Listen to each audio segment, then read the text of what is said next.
Un jour, j'étais au restaurant et un ami m'a tendu un couteau en me disant: «Tiens, si ça c'était une baguette magique, qu'est-ce que tu ferais comme vœu?» Bah, vous savez quoi? J'ai pas su quoi répondre. Et ben voilà, ma vie c'était ça il y a quelques années. J'avais tout ce qu'il fallait en théorie pour être heureux, j'avais un boulot stable, bien payé, une compagne, plein de loisirs. Et pourtant, je sais pas vous si vous avez déjà eu ça, mais j'étais toujours tendu. J'étais tendu ici, j'avais mal au ventre, j'étais tendu au niveau des bras. En fait, ma vie, euh, j'avais un peu l'impression d'être un zombie, un robot, une sorte d'être qui vivait en autopilote. Donc ça grondait fort en moi, et puis bon, j'y prêtais pas plus attention que ça. Et puis le jour de mes 30 ans, là, c'est plus allé du tout. En l'espace de quelques jours, j'ai perdu l'intérêt pour mon travail, j'ai perdu ma compagne, je me suis embrouillé avec ma famille, et même mes amis semblaient ne plus me comprendre. Autant vous dire que c'était vraiment pas la joie. Et puis, je sentais bien qu'il y avait une crise, je sentais bien qu'il y avait quelque chose qui allait pas bien. Et peut-être la chose la plus importante que j'ai faite à ce moment-là, c'est de suivre le bon vieil adage: il est urgent d'attendre. Plutôt que de faire table rase et de tout envoyer bouler, j'ai attendu.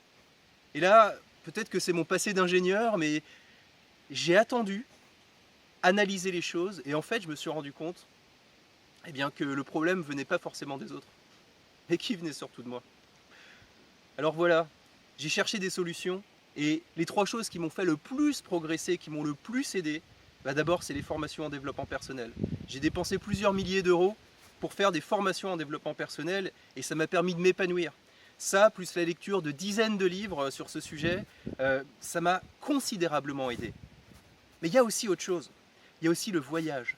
J'ai pu découvrir le voyage initiatique, où finalement on est responsable de soi, on est responsable de sa vie, on est responsable de son être. Et ça m'a aussi apporté vraiment énormément de choses. Et puis, la troisième chose, c'est tout ce qui est l'instant présent. C'est vrai que c'est un mot à la mode, mais c'est pas pour rien. L'instant présent, le ici et maintenant, ça m'a apporté des choses considérables. Alors voilà, évidemment, je ne vais pas tout vous détailler dans cette vidéo, mais ce qui est clair, c'est que j'ai changé, ça m'a fait changer énormément. Et une phrase qui me restera toujours en tête, c'est un jour un ami qui m'a dit: tiens, c'est marrant, on a l'impression de voir le Ludo 2.0. En fait, il se trompait. C'était le Ludo 1.0 qu'il voyait, mais le Ludo 1.0 qui avait enlevé son armure.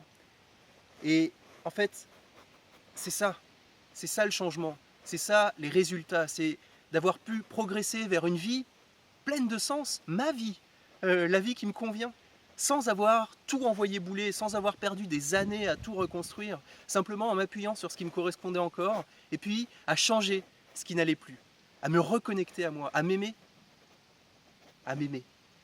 En somme, à tracer le petit chemin vers ma vie, la vie que je souhaite, remplie de sens, et qui me permettait de sortir de ce mode un peu autopilote.